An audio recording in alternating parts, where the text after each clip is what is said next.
you know what this is? Stick around and I'll show you how this could be one of the most important tools you ever buy for your cleaning business. What I'm holding here is called a water key. You can get this at Home Depot or Lowe's. I would guess about 10 to 20 bucks. And generally people will turn their water off at the street. Come take a look.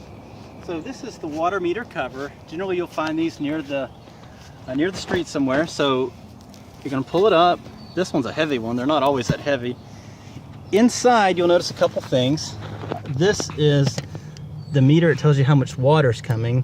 We're not really concerned about that. We're concerned with the water valve, the shutoff valve. So if it's vertical to the street, pointing towards the house, water's coming in the house. If it's horizontal, then it's shut off. So you take the key, and you just stick it on it, and you turn it.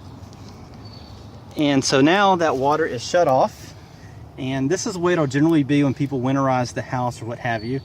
So if you want to turn it on, take your key, turn it back vertical, and you now have water going to the street.